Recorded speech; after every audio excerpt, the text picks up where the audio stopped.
नमस्कार साथियों, the civil point के इस YouTube चैनल पर आपका स्वागत है। आज हम मध्य प्रदेश सब इंजीनियर का जो नॉन टेक्निकल वाला पोर्शन को जो डिकोड कर रहे थे, उस डिकोड के इस सत्र में हम आज डिकोड करेंगे आपके फिजिक्स और केमिस्ट्री वाले पोर्शन को। इसके पहले हमने 2 लेक्चर और लिए हैं, जिसमें हमने क्या देखा है, हमने उसमें देखा था सर कि नॉन टेक वाला जो पोर्शन होता है, उस नॉन टेक वाले पोर्शन में जनरल साइंस वाला जो पोर्शन होता है, जो जनरल साइंस वाला पोर्शन होता है, उसमें फिजिक्स, केमिस्ट्री, बायो के कौन कौन से टॉपिक जो हैं, हाल ही में जो परीक्षा हुई थी 2022 में सब इंजीनियर की, उसमें कौन कौन से टॉपिक पूछे गए थे। फिर हमने कल वाला जो लेक्चर लिया था, उसमें हमने देखा था कि बायोलॉजी में कौन कौन से जो है टॉपिक से क्वेश्चन पूछे गए, किस तरह के क्वेश्चन पूछे गए, विटामिन के, न्यूट्रिशन के, है ना, या फिर रिप्रोडक्टिव सिस्टम हो, चाहे वो ह्यूमन का हो, चाहे वो प्लांट्स का हो, है ना। तो इस तरह से जो क्वेश्चंस पूछे गए, हार्मोन्स के बारे में बहुत सारी चीजें पूछी गई, है ना। तो जो ये सारी चीजें पूछी गई, तो आज हम जो लेकर आए हैं, बायो वाला कंप्लीट हो गया हमारा। आज हम फिजिक्स और केमिस्ट्री के जो क्वेश्चन आए हुए हैं, उन क्वेश्चन का डिटेल सॉल्यूशन के साथ जो है, हम एक डिटेल सॉल्यूशन के साथ जो है ये कंप्लीट डिस्कशन कंप्लीट करेंगे आज वाले सेशन में, ठीक है। मेन कंपोनेंट के बारे में नॉर्मल सी चीजें हमने आपको बता दी हैं कि एमपी सब इंजीनियर का जो एग्जाम होता है साहब, उसमें 200 क्वेश्चन आते हैं। इन 200 क्वेश्चंस में से 100 क्वेश्चन आते हैं आपके टेक्निकल वाले। 100 कितने आते हैं? 100 क्वेश्चन आपके टेक्निकल के होते हैं, और बाकी के 100 क्वेश्चन जो होते हैं ये नॉन टेक्निकल के होते हैं। ये नॉन टेक्निकल वाले के बारे में यदि हम बात करें, तो इसमें general science, general knowledge, computer, general Hindi, general English, general mathematics और जनरल रीजनिंग एबिलिटी आती है। जनरल रीजनिंग एबिलिटी के जो है वो लगातार हमारे YouTube चैनल पर भी चल रहे हैं लेक्चर्स, और हमारा जो आगाज बैच चल रहा है, जो कि टारगेटेड है ना, एमपी सब इंजीनियर को लेकर। आपने देखा होगा व्यापम के द्वारा हाल ही में कैलेंडर जारी किया गया था, एक कैलेंडर जारी किया गया था, जिसमें ये बताया गया था कि एमपी सब इंजीनियर का जो एग्जाम है वो अगस्त 2024 में लिया जाएगा। इसी एग्जाम को क्वालिफाई करने के लिए और शानदार तैयारी करने के लिए आपकी हमारे द्वारा आगाज बैच चलाया जा रहा है, जिसमें लाइव क्लासेस अभी चल ही रही हैं। इसके साथ साथ यदि आप कुछ क्लासेस छोड़ चुके हैं, जो जैसे आपने हो सकता अभी आप ज्वाइन करें, तो हो सकता कुछ सब्जेक्ट्स हो चुके हों, तो उसके लिए आपको रिकॉर्डेड वीडियोस मिल जाएंगे हमारे द सिविल पॉइंट के एप्लीकेशन पर। तो आपको प्ले स्टोर पर जाना है, द सिविल पॉइंट के एप्लीकेशन को डाउनलोड करना है और आगाज बैच को ज्वाइन कर लेना है।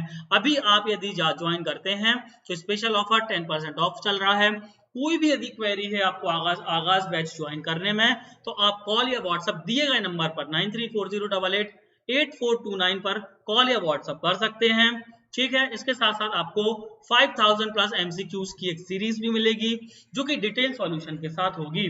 टेस्ट सीरीज आपको प्रोवाइड की जाएगी इसी बैच में, और इसके साथ साथ नोट्स और पीडीएफ भी आपको हमारे एप्लीकेशन पर ही आपको देखने को मिलेंगे। तो इस कैलेंडर के अनुसार हम आशा करते हैं कि आप बहुत अच्छी तैयारी कर रहे होंगे। अभी भी आप तैयारी यदि आप कर रहे थे, गांव पर थे, आप शहर नहीं आ पा रहे थे, है ना, फसल कुछ भी इशू चल रहे थे, तो आप सारे इश्यूज को आप छोड़ दीजिए, क्योंकि मई, जून और जुलाई 3 महीने अच्छे लग के आप तैयारी कीजिए, है ना। हो सकता है आपकी पूरी जीवन का जो फल है वो इसी सब इंजीनियर की वैकेंसी पर लगा हो, ठीक है।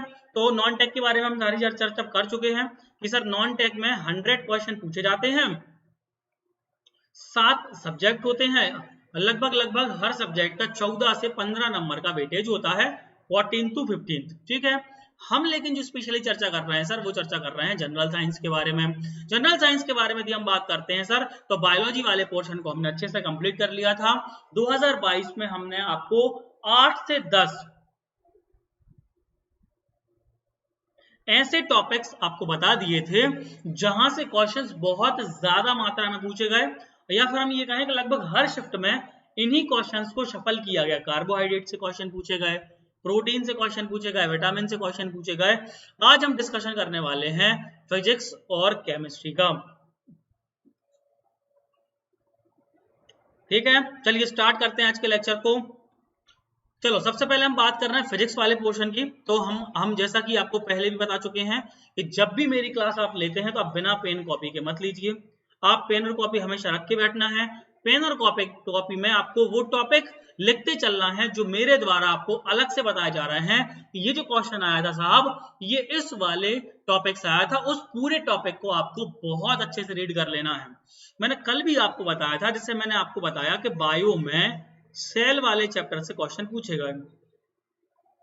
तो सेल वाला चैप्टर जब आप रिवीजन करोगे, है ना, तो मुश्किल से आपको 10 मिनट्स लगेंगे और आपको ये पता होगा कि यार सेल से क्वेश्चन पूछे गए थे, हो सकता है इस बार भी पूछे जाएं, या फिर इस टाइप का सेल से इस बार क्वेश्चन पूछा जा चुका है, हो सकता अब या तो यही का यही पूछा जाए, यदि ये नहीं पूछा जाएगा तो मे भी पॉसिबिलिटीज है कि सर ऐसा ही कुछ क्वेश्चन पूछे देखने को मिले। समझ रहे बात के लिए? तो हमारे कहने का मतलब ये है कि वो टॉपिक आपके बहुत ज्यादा काम में आएंगे, स्पेशली जब हम नजदीक होंगे अपनी परीक्षा के, और हमें जब लग रहा होगा कि सर हम कुछ टॉपिक ही रिवाइज कर सकते हैं, तो अब सर बताइए कौन से टॉपिक रिवाइज करें। तो हम केवल इन्हीं टॉपिक को रिवाइज करेंगे जिन टॉपिक्स को एग्जामिनर ने ज्यादा पूछा है। ठीक है, तो पेन और कॉपी आपको लेके बैठना है। सबसे पहला क्वेश्चन आपसे पूछा गया है कि भैया सबसे वीकेस्ट मैग्नीट्यूड फोर्स बता दो। तो आपको याद रखना, which of the following external force is considered as the weakest magnitude force. Weakest magnitude force के बारे में भी हम बात करते हैं। तो देखो, हम इसमें आपको टॉपिक लिख लो। सबसे पहले तो टॉपिक आपको पढ़ना है फोर्स एंड मोशन। ये उसी का मिसलेनियस वाला पार्ट है। फोर्स तो खैर बहुत सारे फोर्स होते हैं, सेंट्रीफ्यूगल फोर्स होता है, सेंट्रीपिटल फोर्स होता है, इसके अलावा यदि हम बात करते हैं आपसे तो बायोएंट फोर्स होता है, प्रेशर भी एक प्रकार का फोर्स ही होता है। एकांक क्षेत्रफल पर लगने वाले बल को प्रेशर कहते हैं।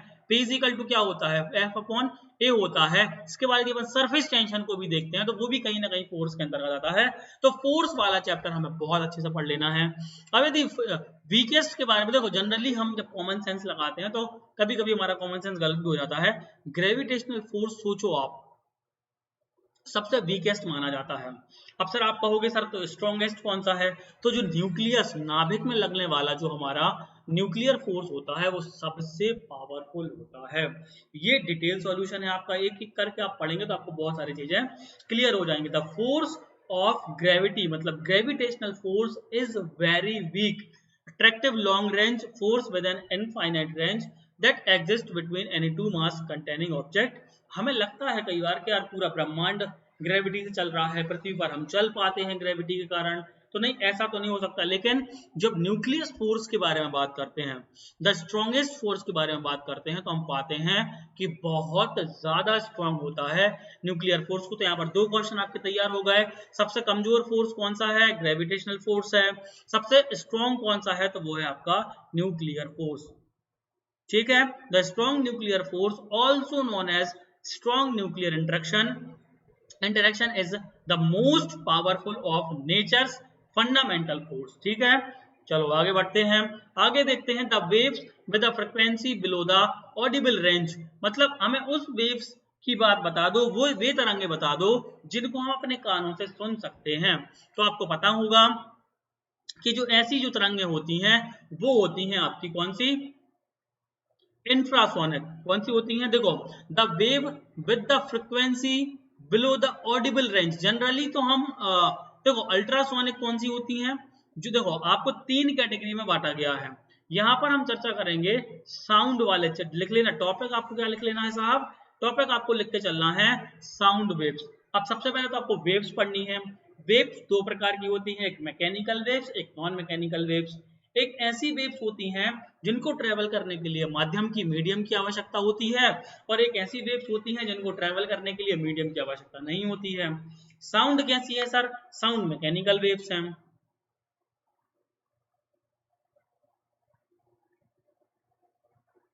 साउंड कैसी है? साउंड मैकेनिकल वेव्स होती हैं, मतलब इनको ट्रेवल करने के लिए काय की आवश्यकता होती है? मीडियम की आवश्यकता होती है।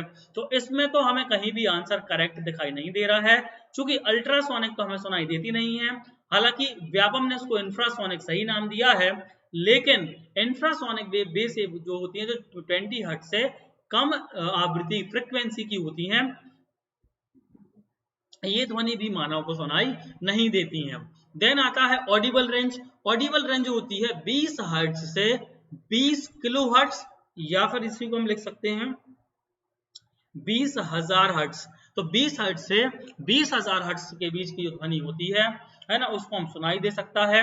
और 20,000 हर्ट्ज या 20 किलो हर्ट्ज से अधिक आवृत्ति की जो ध्वनि होती है, इसको हम अल्ट्रासोनिक वेव कहते हैं, और ये भी मानव को सुनाई नहीं देती है। ठीक है, तो अभी हाल इसका आंसर इंफ्रासोनिक हो जाएगा। बाकी इसका सही आंसर है ऑडिबल वेव्स, जो कि 20 हर्ट्ज से 20 किलो हर्ट्ज के बीच में होती हैं, और टॉपिक हो जाएगा आपका साउंड वेव्स का। ठीक है, अगले क्वेश्चन की तरफ बढ़ते हैं। ये आपका फ्यूल वाला क्वेश्चन आया है। Where was the coal gas first used for street lighting for the very first time? सबसे पहले स्ट्रीट लाइटिंग में कोल गैस का उपयोग किस देश में या किस सिटी में किया गया था? तो इसका सही आंसर हो जाएगा लंदन। तो ये एक्चुअली जो है विविध वाला पोर्शन है हमारा। कोई समस्या? बढ़िया चल रहा सब? ठीक है। ये जो है विविध वाला पोर्शन है कि भैया सबसे पहले हृदय का प्रत्यारोपण किसके द्वारा किया गया, किडनी ट्रांसप्लांट किसके द्वारा की गई, लीवर का ट्रांसप्लांट किसके द्वारा किया गया, है ना। सबसे पहले बाईपास सर्जरी किसकी की गई, पहला टेस्ट ट्यूब बेबी कौन सा है, उसका नाम क्या है, ये होता है विविध वाला पोर्शन। तो ये अलग से 150-200 पॉइंट होते हैं। इनसे हर बारी, चाहे आप एसएससी का जेई दे दो, चाहे आप रेलवे का जेई दे दो, आपको उन 200 पॉइंट से जो हम बता रहे हैं आपको, जो विविध वाला पोर्शन होता है, क्या 1 से 2 क्वेश्चन आपको उसमें देखने को मिल ही जाएंगे। तो ये वही क्वेश्चन है।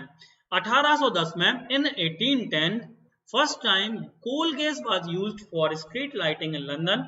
कोल gas is content to get a coke during coal. तो कोल गैस सीधी सी बात है, बहुत इजी है। हमारे यहाँ मध्य प्रदेश में भी आपको कोल गैस देखने को मिल जाएगी। आपको पता है मध्य प्रदेश में सबसे ज्यादा कोयला कहाँ मिलता है? कमेंट करके बताना है। बाकी हम आपको बता दे रहे हैं शहडोल में। कहां पर मिलता है? शहडोल में। तो जहां शहडोल, जहां कोयला मिलता है, उसी की तली में आपको जहां परत होती है ना, जहां कोयले की परत होती है, वहीं पर नीचे दबी होती है कोल गैस। कोल गैस का यूज हम बहुत बड़े पैमाने पर अच्छी अच्छी जगह कर सकते हैं, जैसे स्ट्रीट लाइटिंग में।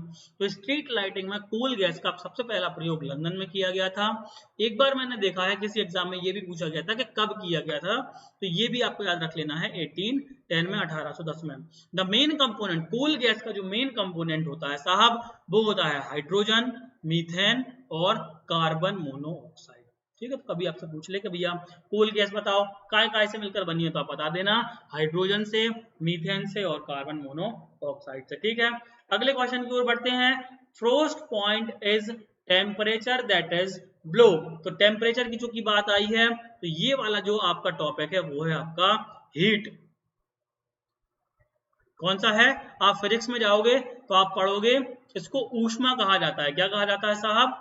ऊष्मा कहा जाता है। देखो कुछ ऐसे हम टेम्परेचर्स पढ़ते हैं, जैसे -40 डिग्री सेल्सियस या 32 फ़ारेनहाइट या 273 केल्विन।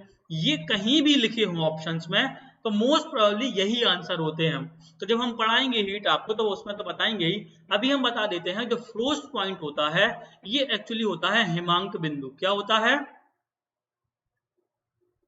जिस पर पानी की जो बूंद होती है वो ओस में कन्वर्ट हो जाती है। काय में कन्वर्ट हो जाती है? बर्फ में कन्वर्ट होना शुरू हो जाती है, बर्फ में कन्वर्ट हो जाती है। देखो उसने सेल्सियस का नहीं पूछा है, नहीं तो 0 डिग्री सेल्सियस पर पानी क्या हो जाता है? जम जाता है ना। तो उसने पूछा है फ़ारेनहाइट में बता दो साहब। तो फ़ारेनहाइट में क्या होता है? 32 डिग्री फ़ारेनहाइट जो है ये 0 डिग्री के बराबर होता है। इसमें क्या होता है कि एक फॉर्मूला होता है C-100, है ना। ये एक फॉर्मूला होता है जिसमें हम कन्वर्ट करते हैं, है ना। एक तो डिग्री सेल्सियस होता है पैमाना, इस पैमाने को हमें बहुत अच्छे से पढ़ना होता है। एक र्यूमर पैमाना होता है, एक केल्विन पैमाना होता है और एक फ़ारेनहाइट होता है। मतलब मैंने तो ऐसा कोई पेपर ही नहीं देखा होगा कि जहां से ये क्वेश्चन ना पूछे गए हों। यहाँ से क्वेश्चन पूछे ही जाते हैं। समझ रहे बात के लिए? तो एक बार में आपको ये सारी चीजें समझ में आ जाएंगी। हीट वाला चैप्टर था, तो उसको आपको बहुत अच्छे से रीड कर लेना है। ये आपने कभी कभी देखा होगा ठंडों के समय, जब धूप निकलती है, शाम के समय में आपने अभी आईपीएल भी यदि आप देख रहे होंगे तो आपने देखा होगा कभी कभी ड्यू की चर्चा करते हैं, वो लोग करते हैं, तो वो जो ड्यू है वही है फ्रोस्ट पॉइंट, है ना। देन अगली आगे चर्चा करते हैं, the cutting of crop after it mature is called, तो ये बहुत इजीली है, इसको तो हार्वेस्टिंग कहते हैं। जब भी हमारी फसल मैच्योर हो जाती है ना, तो उसको काटने के लिए हम हार्वेस्टिंग का उपयोग करते हैं, उसको हार्वेस्टिंग कहा जाता है, ठीक है। Which of the following is unidirectional flow of current, अब ये आपको याद रखना है, ये आपका आ जाएगा इलेक्ट्रॉनिक्स के अंतर्गत।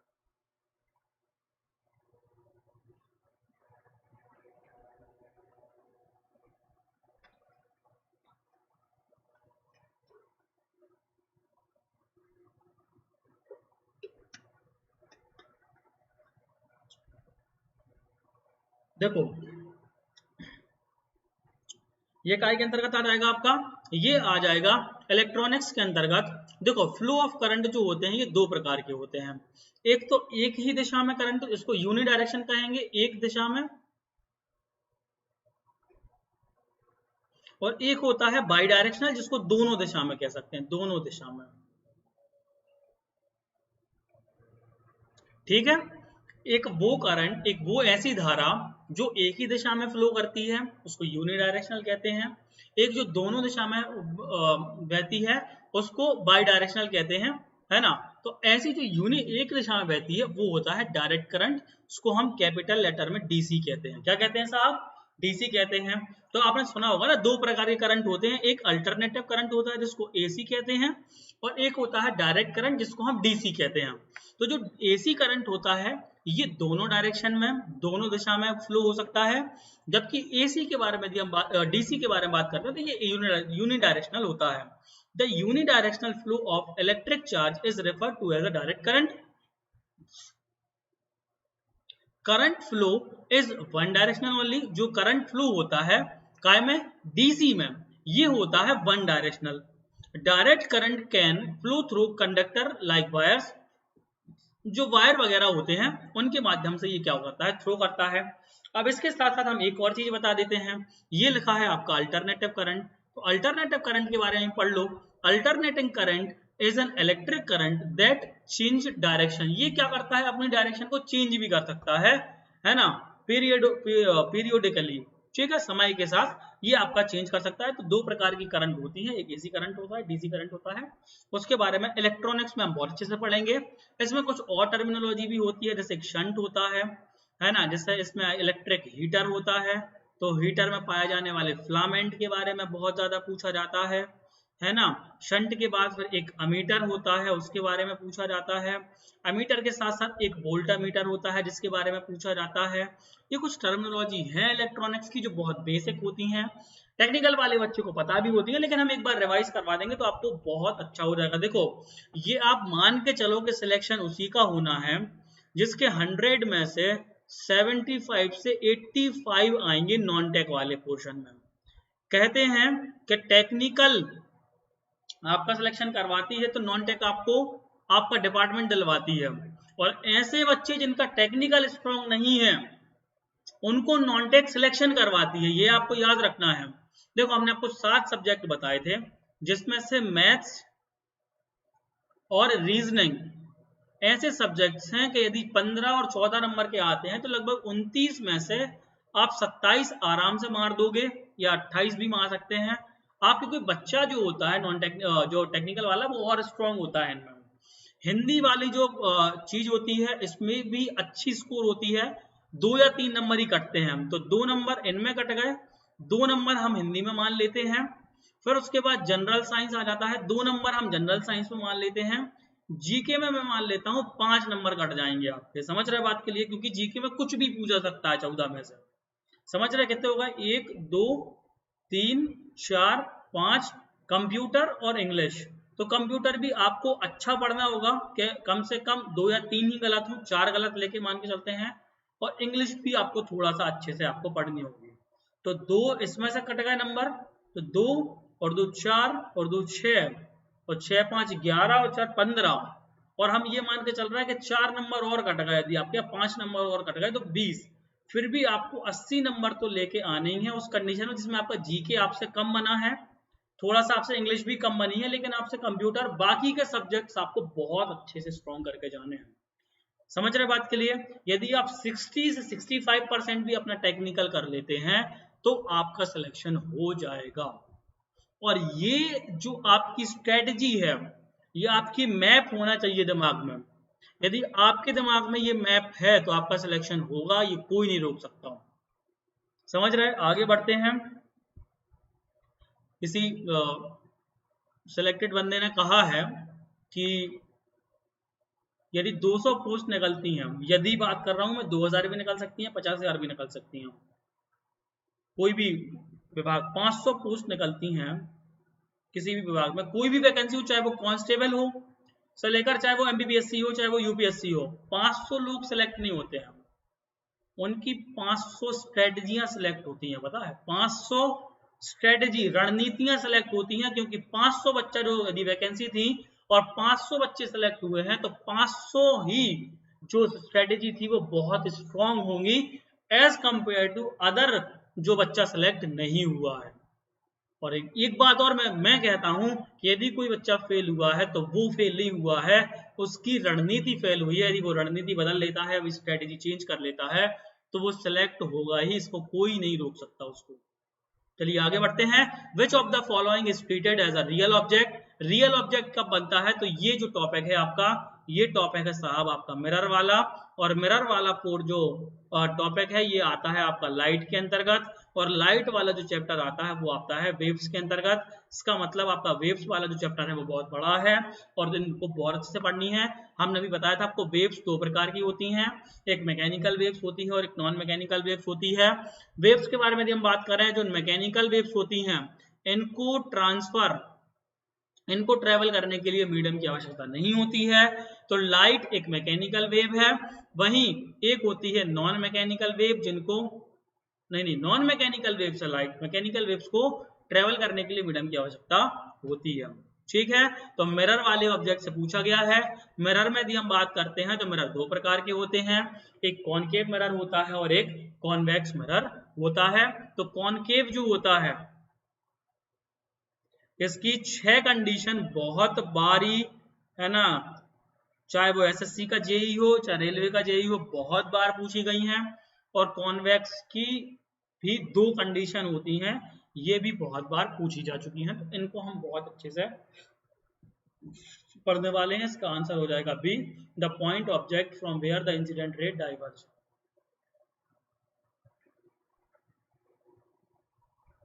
ठीक है, आगे बढ़ते हैं। बहुत इंपॉर्टेंट है ये chapter. Which of the following has lowest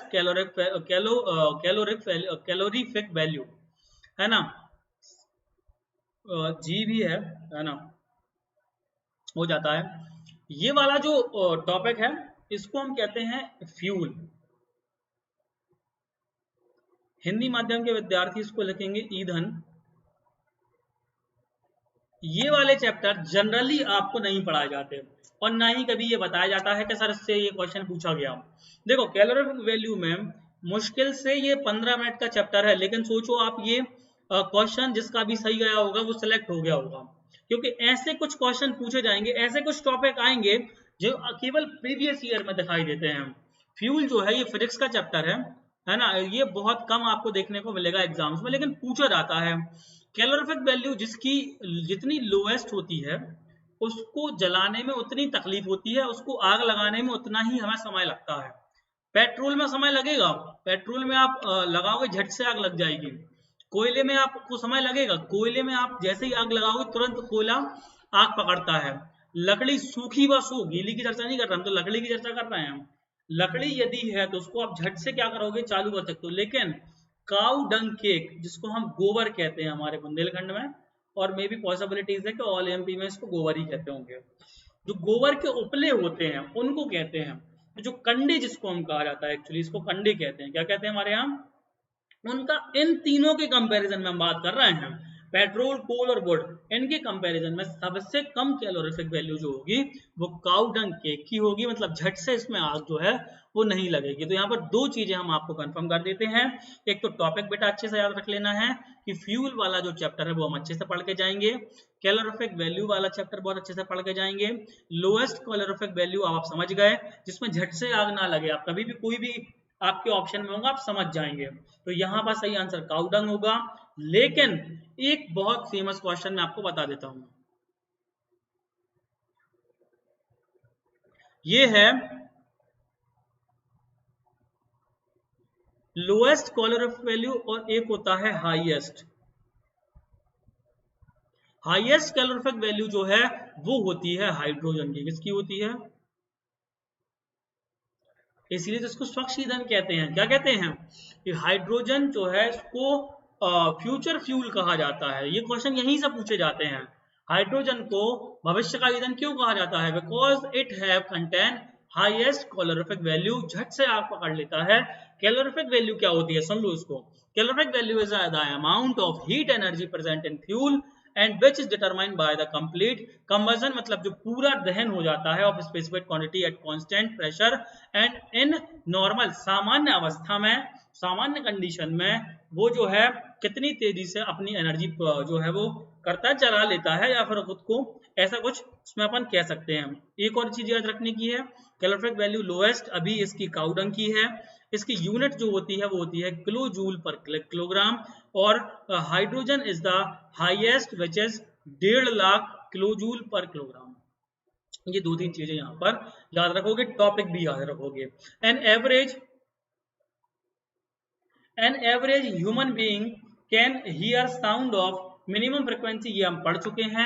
हमने अभी आपको बताया था साउंड वेव्स के बारे में, आपको पढ़ लेना है, वो अलग शिफ्ट का पेपर होगा, ये अलग शिफ्ट का पेपर होगा, तो अलग से पूछ लिया गया है कि कम से कम 20 हर्ट्ज तो होना ही चाहिए। यदि 20 हर्ट्ज है तो ही हम सुन पाएंगे, 20 हर्ट्ज से कम है तो नहीं सुन पाएंगे, और 20,000 हर्ट्ज से ज्यादा है तो भी हम नहीं सुन पाएंगे। ठीक है। Fresh water is not found generally, यदि हम बात करते हैं फ्रेश वाटर के बारे में या वाटर के बारे में या वेस्ट वाटर के बारे में,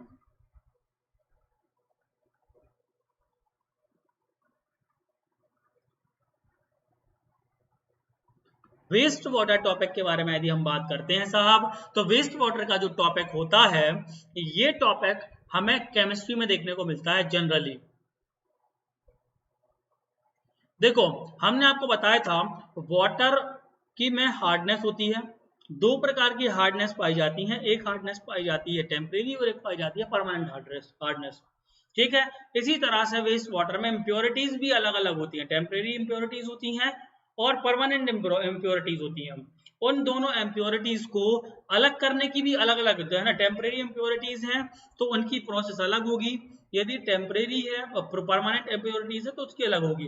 अभी हमसे यही इसी टाइप के क्वेश्चन पूछा गया है, उसी के मिसलेनियस वाले पोर्शन से है कि fresh water is not found in ocean. सीधी सी बात, देखो हम आपको बता देते हैं क्या क्या होता है, फ्रेश वाटर कहाँ कहाँ मिलेगा। फ्रेश वाटर आपको मिलेगा ग्लेशियर्स में, हिमालय चले जाओ आपको वहां फ्रेश वाटर मिलेगा, या फिर नदी में। आपको पता है, पता ही है आपको तो, कि बहता हुआ पानी कभी भी गंदा नहीं होता, हमेशा पानी जो है वो जब तक बहेगा तब तक गंदा नहीं हो सकता है। तो नदी का पानी और वेल मतलब कुआं, ये जो है सोर्स हैं फ्रेश वाटर के। तो पोलर आइस कैप क्या है? ग्लेशियर है। लेक मतलब झील, और अंडरग्राउंड वाटर मतलब वेल्स, ये सभी फ्रेश वाटर के क्या होते हैं साहब? ये फ्रेश वाटर के सोर्स होते हैं। जबकि यदि हम बात करते हैं ओशियन, जो कि सबसे पहले लिखा हुआ है, और सीज मतलब क्या होते हैं? समुद्र, are source of saline water, मतलब फ्रेश वाटर वहां पर नहीं मिलता है, बहुत ज्यादा खारा पानी आपको देखने को मिलता है। हमारा आगाज बैच चल रहा है, हम आपको पहले बता चुके हैं। ठीक है, अगस्त 2024 में एग्जाम डेट है सब इंजीनियर की। अभी भी आपने पढ़ाई शुरू नहीं करी है तो जल्दी से जाएं, डाउनलोड करें द सिविल पॉइंट ऐप को और अपनी तैयारी को बूस्ट करें और स्टार्ट करें, है ना। और अपने, न सिर्फ अपने सपनों को साकार करें बल्कि बच्चा अपने माता पिता के भी सपनों को साकार करें। और अब हम चर्चा करेंगे केमिस्ट्री वाले पोर्शन की। अभी हमने फिजिक्स के कुछ इंपॉर्टेंट है ना जो टॉपिक्स हैं, जैसे यदि हम बात करें तो वेव्स के बारे में देख लिया, वेव्स के बारे में पूछा गया है, फोर्स के बारे में पूछा गया है, हीट के बारे में पूछा गया है, आपसे इलेक्ट्रॉनिक्स के बारे में पूछा गया है। ठीक है, तो थोड़ा सा अपन को इनके बारे में याद रख लेना है। अब हम केमिस्ट्री के बहुत सारे टॉपिक्स देखेंगे। ये कुछ टॉपिक हैं जिनसे आपको पढ़ लेना है। इन टॉपिक से किस तरह के क्वेश्चन पूछे गए हैं अब हम चर्चा कर रहे हैं। ठीक है, पहला क्वेश्चन आपकी स्क्रीन पर है, which of the following is not a writing written by Niels Bohr. देखो ये सीधा सा क्वेश्चन है, ये है एटॉमिक स्ट्रक्चर का। एटॉमिक स्ट्रक्चर के दो शिफ्ट में, एक शिफ्ट में पूछा गया था नील्स बोर के बारे में और एक शिफ्ट में पूछा गया है डाल्टन जी के बारे में। दोनों ही एटॉमिक स्ट्रक्चर से संबंधित हैं। तो इसका मतलब ये है कि परमाणु संरचना जो होती है हमारी, जो एटॉमिक स्ट्रक्चर होता है वो महर्षि कणाद से स्टार्ट होता है, फिर डाल्टन के पास जाता है, फिर उनके भी सर जे थॉमसन है ना, इस टाइप के आपके लोग मिलते हैं, इलेक्ट्रॉन प्रोटॉन और न्यूट्रॉन की खोजकर्ता देखने को मिलते हैं। उसके बाद फिर एटॉमिक जो है रदरफोर्ड का मॉडल देखने को मिलता है, नील्स बोर का देखने को मिलता है, अफबाउ का सिद्धांत देखने को मिलता है, हुंड का नियम देखने को मिलता है, और वहीं पर हमें क्वांटम संख्याएं भी देखने को मिलती हैं।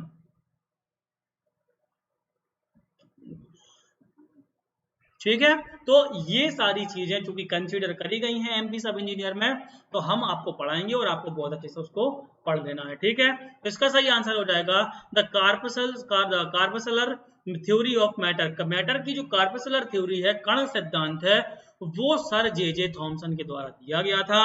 सर जे थॉमसन को हम जनरली यदि बात करते हैं तो हम जानते हैं as a first, as a discovery, जो डिस्कवर्ड किया था इन्होंने, इलेक्ट्रॉन को डिस्कवर किया। किसको डिस्कवर किया था? इलेक्ट्रॉन को इन्होंने डिस्कवर किया था, और ये डिस्कवरी करने वाले फर्स्ट सब एटॉमिक पार्टिकल डिस्कवर करने वाले पहले वैज्ञानिक थे। आपसे ये पूछा गया है, मैंने किसी ना किसी एग्जाम में देखा है कि एक होते हैं सर प्रोटॉन,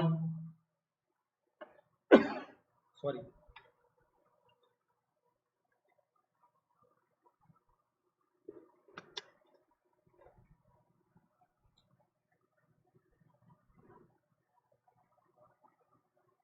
देखो एक होता है प्रोटॉन, एक होता है इलेक्ट्रॉन और एक होता है न्यूट्रॉन होता है।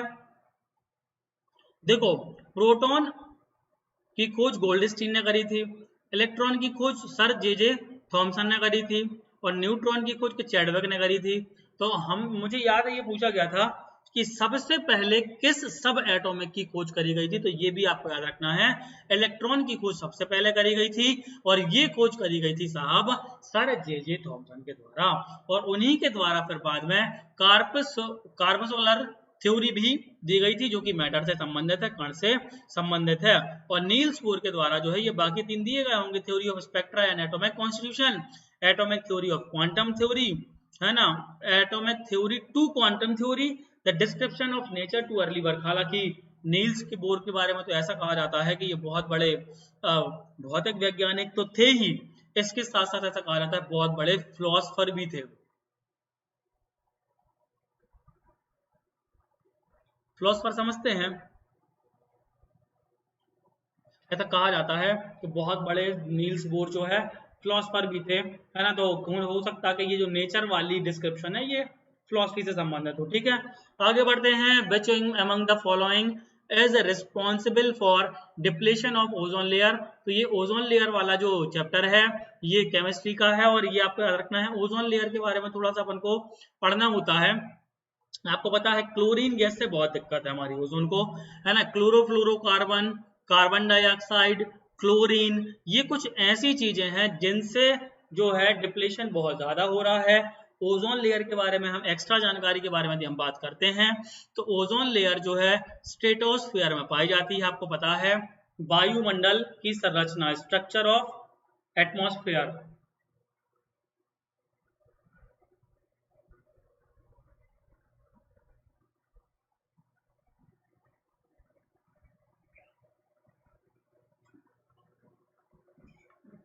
स्ट्रक्चर ऑफ एटमॉस्फेयर में हम पढ़ते हैं, है ना, कि जो ये ओजोन लेयर है ये स्ट्रेटोस्फेयर में तो मीजोस्फेयर में है। अच्छा हाँ ठीक है, स्ट्रेटोस्फेयर में है। Strato between 15 kilometre to 30 kilometre, आपको पता है लगभग 18 किलोमीटर की रेंज में पाई जाती है। मतलब धरातल से, धरती से हम इतना ऊपर जाएंगे तो हमें आपको ओजोन लेयर देखने को मिल जाएगी। सर क्या करती है ओजोन लेयर? ओजोन लेयर एक शील्ड टाइप का काम करती है, और इससे क्या होता है कि जो हमारी अल्ट्रा वायलेट रेडिएशन होता है, जो कि सन से निकलता है, सूरज से निकलने वाली जो अल्ट्रा वायलेट रेडिएशन होता है ना, उसको ये रोक लेती है। और उसके रोकने से ये होता है कि जो स्किन से संबंधित बीमारियां होती हैं वो रुक जाती हैं, है ना। लेकिन चूंकि बहुत सारे एसीज या फिर इंडस्ट्रियलाइजेशन हो रहा है, उससे बहुत सारी क्लोरीन गैस निकल रही है या फिर क्लोरोफ्लोरोकार्बन निकल रही है ना, और फ्रीऑन्स निकल रही है बहुत सारी। ये कुछ गैसें ऐसी हैं जिससे जिससे क्या हो रहा है, डिप्लीशन हो रहा है ओजोन लेयर का। तो ये आपसे एग्जाम में पूछा जा सकता है, ओजोन लेयर के बारे में हम अच्छे से आपको बताएंगे। विच of the following is a metalloid, हमने आपको बताया था। केमिस्ट्री मतलब एक चैप्टर, कौन सा? मेटल, नॉन मेटल और मेटलॉइड।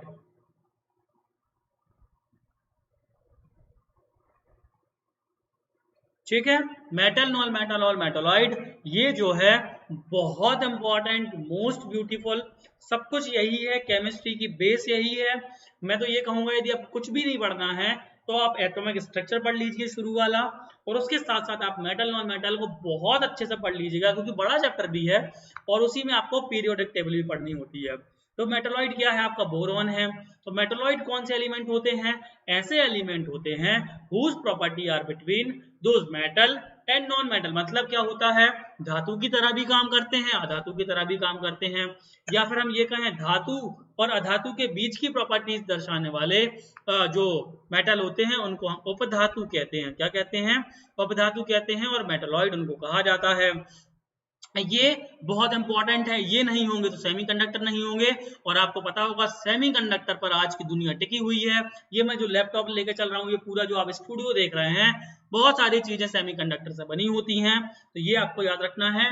मेनली यदि हम बात करते हैं, टोटल 118 तत्व हैं। कितने हैं? 118 तत्व हैं, जिसमें से 6 जो है mainly the 6 commonly known as metalloid, मुख्यतः 6 उपधातु हमें देखने को मिलती हैं। Boron, silicon, germanium, arsenic, antimony और टेलोरियम। ये 6 की 6 आप याद कर लीजिए, आपको बहुत ज्यादा काम में आने वाली हैं। The metalloids have metallic appearance but they are brittle and only fair conductor of electricity. ठीक है, तो बहुत सारी प्रॉपर्टीज हमें पढ़नी है, मेटल में बहुत अच्छे से पढ़ना है, नॉन मेटल में उनकी भी प्रॉपर्टीज हमें पढ़नी है, तो हम आपको बताएंगे। टॉपिक यहाँ पर कौन सा हो जाएगा? मेटल, नॉन मेटल और मेटलॉइड। ठीक है, ये देखो वही क्वेश्चन फिर से रिपीट हो गया, repeat in the sense topic repeat हो गया।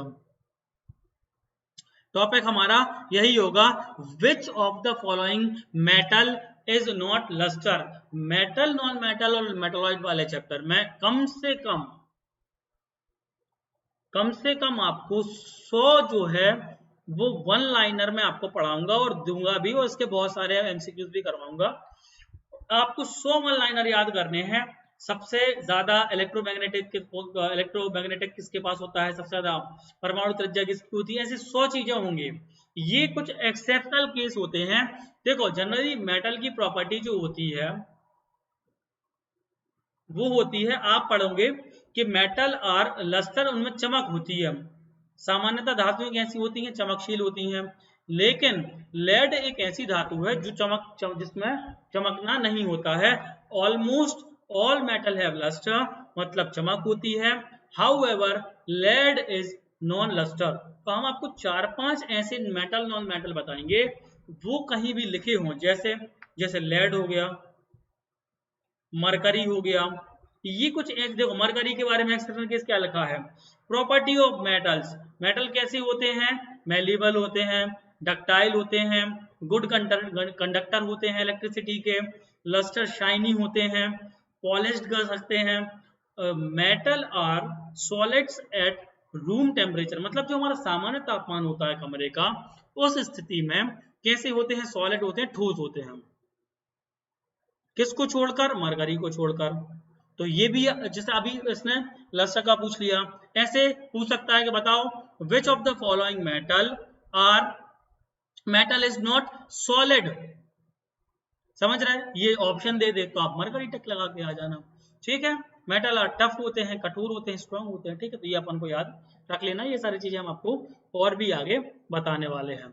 वाई डज कार्बन डाइऑक्साइड, अच्छा ये वाला चैप्टर अभी निकल के आया है, फायर एक्सटिंक्शन वाला, है ना, एक्सटिंक्शन वाला, मतलब इसमें फायर से संबंधित चीजें पूछी गई हैं।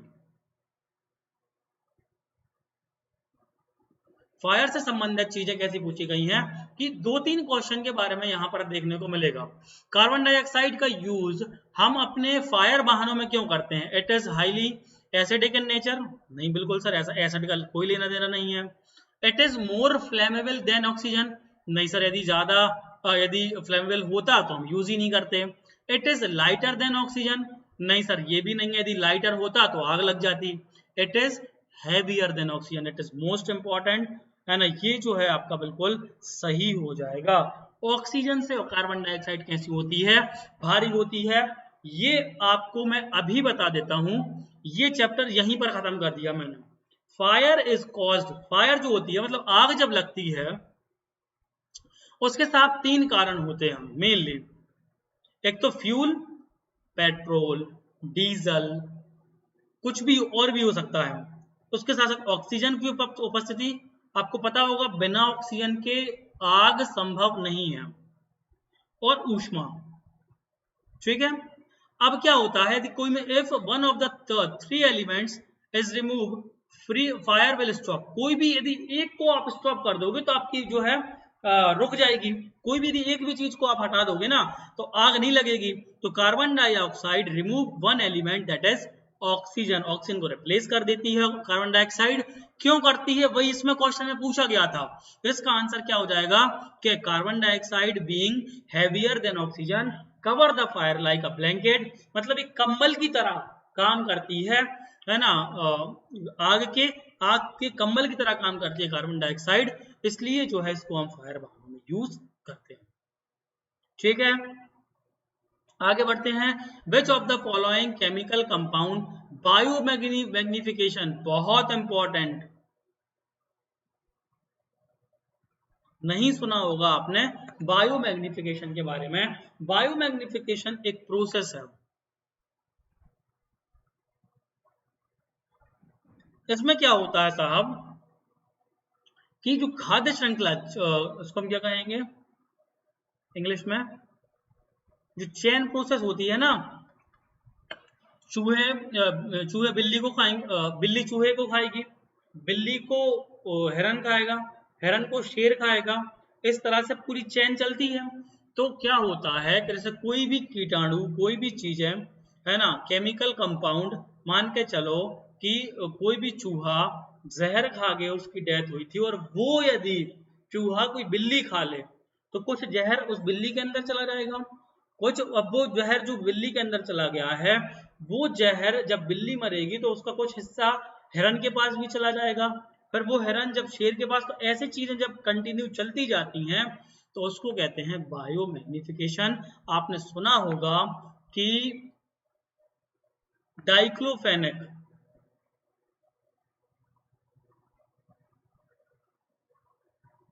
एक दवा थी, डाइक्लोफेनेक दवा जो है के कारण गिद्धों की डेथ हो रही थी बहुत ज्यादा। मतलब भारत एक समय जब गिद्ध बहुत ज्यादा होते थे, आज की स्थिति में, है ना, ये बहुत रेड अलर्ट पर है। मतलब गिद्ध की बहुत ज्यादा डेथ हो रही है, किसके कारण? डाइक्लोफेनेक दवा के कारण। तो डाइक्लोफेनेक दवा बंद कर दी गई है डॉक्टर्स के द्वारा। तो ये कहीं ना कहीं बायो मैग्निफिकेशन का असर है कि गिद्धों की भी जान चली गई, और उसके साथ साथ हमारी जो चेन प्रोसेस थी उस पर भी इसका बहुत नेगेटिव इम्पैक्ट पड़ा। समझ गए? तो अभी हमसे क्या पूछा गया है, which of the following chemical compound biomagnification lead ultimately to the thing of bird egg health. तो ये इसका जो सही आंसर होगा वो हो जाएगा DDT। ये भी क्या होता है, एक प्रकार का बायोमैग्निफिकेशन केमिकल कंपाउंड होता है। Material that causes biomagnification include heavy metals like mercury के कारण भी बायोमैग्निफिकेशन होता है, आर्सेनिक, पेस्टिसाइड्स जो हम यूज कर रहे हैं सच एज डीडीटी। ये अरे कई बार तो इसका केवल क्या पूछ लिया जाता है, फुल फॉर्म, ये याद कर लेना बहुत अच्छे से। और ऐसा नहीं रेलवे में पूछा जाएगा, एसएससी में पूछा जाएगा, एमपी सब इंजीनियर में पूछा जाएगा, यहाँ तक कि एमपीपीएससी के एई प्रीलिम्स में पूछा जाएगा। डीडीटी का फुल फॉर्म डाइक्लोरो डाइफिनाइल ट्राइक्लोरोएथेन। और पीसीबी का फुल फॉर्म क्या है, पाकिस्तान क्रिकेट बोर्ड नहीं है, पॉलीक्लोरिनेटेड बाइफिनाइल्स। ठीक है, इनके कारण बायोमैग्निफिकेशन जो है होता है। ठीक है, आगे बढ़ते हैं। If a room catches fire, बिल्कुल वही फिर से बात आ गई कि यदि आग लग जाती है कमरे में, you have the following chemical, आपके पास दूध पाउडर है, आपके पास फ्लोर है, आटा है, एसीटोन है, बेकिंग सोडा है। समझ रहे बात के लिए, सोडियम बाइकार्बोनेट। बेकिंग सोडा क्या होता है, तो जिसमें कार्बन डाइऑक्साइड आसपास होगी, दूध पाउडर में तो होगी नहीं, आटे में मिलेगी नहीं, एसीटोन में भी नहीं मिलेगी। Baking soda is heavier than oxygen, इसलिए जो है सोडियम बाइकार्बोनेट का उपयोग एज अ क्या करेंगे, एक्सचेंज के हिसाब से करेंगे, आग को रोकने के लिए कर सकते हैं। The correct answer is baking soda. Sodium bicarbonate can be used to extinguish small grease और इलेक्ट्रिकल। ठीक है, तो फायर वाली चीज देखो पूछी जा रही है, तो इसको थोड़ा सा हम पढ़ते चलेंगे। आपको हमारा टेलीग्राम चैनल भी ज्वाइन कर लेना है, वहां पर भी इसकी सारी जानकारी आपको वहां पर देखने को मिल जाती है। ठीक है, और यदि आपको वीडियो पसंद आ रहा है तो चैनल को सब्सक्राइब कर लेना है, वीडियो को लाइक कर देना है, और अपने सब इंजीनियर दोस्तों के साथ शेयर करना है जिनके साथ आप तैयारी कर रहे हैं, जिनके साथ आप बनने वाले हैं सब इंजीनियर। इनकम्प्लीट कंबशन, कंबशन हमेशा होता है ऑक्सीजन की उपस्थिति में, और जब भी इनकम्प्लीट होगा तो वहां पर ऑक्सीजन नहीं होगी, तो कार्बन मोनोऑक्साइड वहां पर उपस्थित होगी। तो incomplete combustion of fuel such as petrol and diesel gives carbon monoxide. जब भी अपूर्ण दहन होता है, क्या होता है, अपूर्ण दहन होता है, पूरी तरह से चीजें कंप्लीटली कंबस्ट नहीं हो पाती हैं, जल नहीं पाती हैं, तो उस स्थिति में कार्बन मोनोऑक्साइड निकलती है, ना कि कार्बन डाइऑक्साइड। याद रखना इसको, ठीक है। और एक चीज और याद रख लेना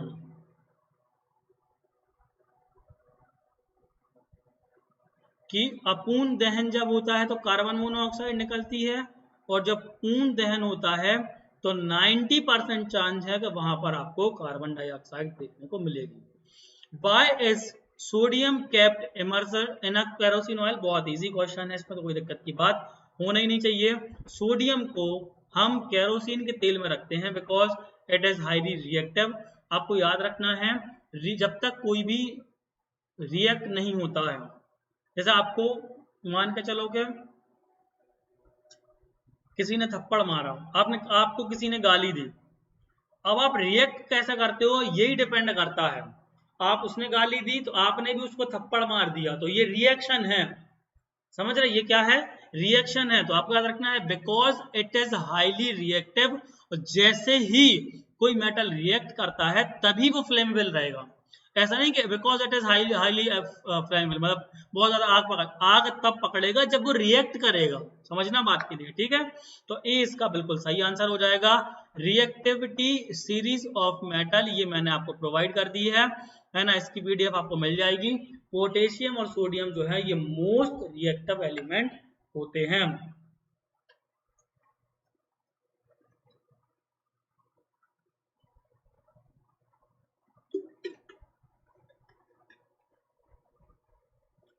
ठीक है, तो ये अपन को याद रखना है। गोल्ड जो होता है ये लीस्ट रिएक्टिव होता है, ये भी अपन याद रख सकते हो, ठीक है। Which of the following is not present in waste water industry? Waste water के बारे में मैं अभी आपको बताया था कि आपसे देखो पहले वाले चैप्टर में पूछा गया था फ्रेश वाटर के बारे में कि भाई साहब फ्रेश वाटर कहाँ नहीं मिलेगा, तो कहाँ नहीं मिलेगा, ओशियंस में नहीं मिलेगा, यहाँ पर पूछ लिया गया है कि वेस्ट वाटर जो इंडस्ट्री से निकलता है उसमें क्या नहीं होगा, तो जो निकल रहा है उसमें क्या नहीं होगा, हैवी मेटल्स नहीं होंगे, ऑर्गेनिक कंपाउंड नहीं होगा, समझ रहे हैं, ऑर्गेनिक कंपाउंड तो होते ही है। तो इसका जो है वो क्या हो जाएगा, सही है, neither heavy metals nor organic compounds. ठीक है, ये अगला क्वेश्चन है, ये आपका एटॉमिक स्ट्रक्चर से लिया गया है।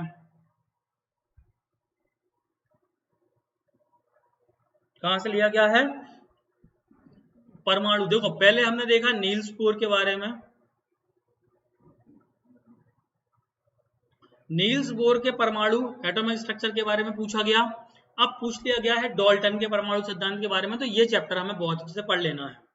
कौन सी अभिधारणा नहीं दी है, मतलब कौन कौन सी दी है ये याद रखना है। सही आंसर क्या है इसका, सी है, परमाणु छोटी वास्तविक संख्याओं के अनुपात में संयोग करके यौगिक बनाते हैं। तो आप बाकी की पढ़ोगे तो आपको समझ में आ जाएगा, इसमें कोई दिक्कत की बात नहीं है। एसिडिक एसिड, तो भैया नया टॉपिक लिख लो, आपके पास नया टॉपिक है, नया टॉपिक है एसिड बेस, यानी अम्ल क्षार और लवण जो होता है वो वाला चैप्टर आपको बहुत अच्छे से पढ़ लेना है।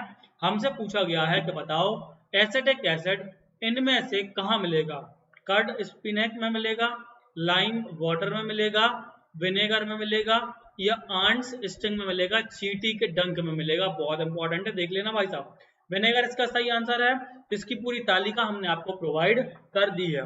एसिटिक एसिड कहाँ मिलेगा आपको, सिरके में मिलेगा, इसी को हम भैया विनेगर कहते हैं। क्या कहते हैं, विनेगर कहते हैं।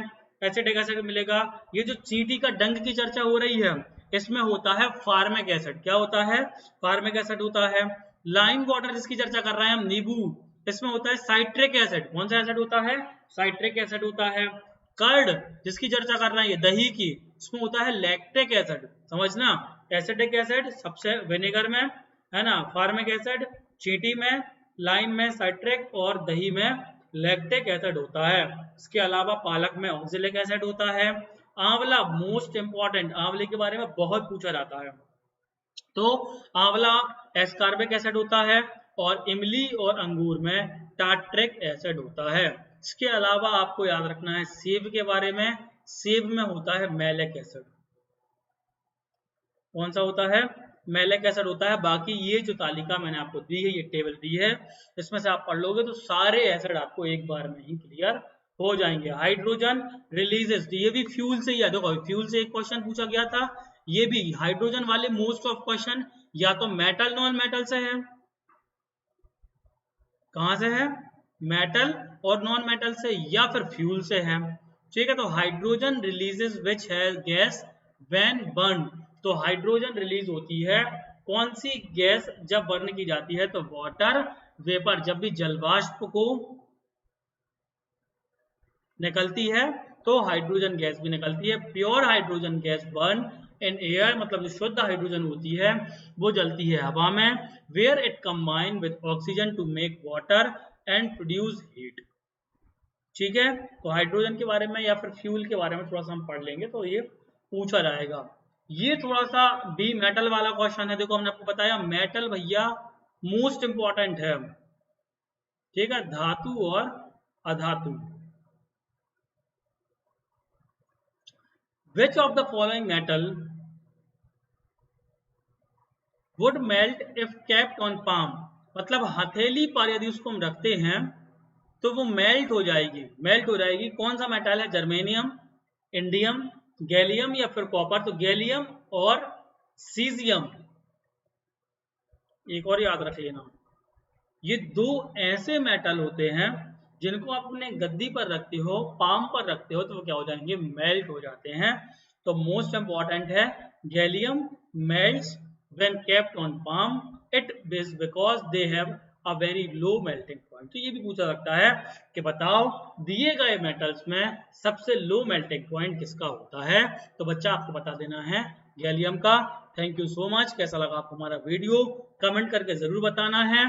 ठीक है, अब आगे हम करंट अफेयर्स को भी थोड़ा सा देखेंगे। ठीक है, इसके बाद वीडियो ये अच्छा लगा है तो आपको वीडियो को लाइक करना है, अपने सब इंजीनियर टेक्निकल वाले सभी दोस्तों के साथ शेयर कर देना है। पीडीएफ आपको टेलीग्राम पे मिल जाएगी। द सिविल पॉइंट का आप एप्लीकेशन डाउनलोड कर लीजिए। ठीक है, चैनल को सब्सक्राइब करें। Thank you so much, goodbye, कल मिलते हैं।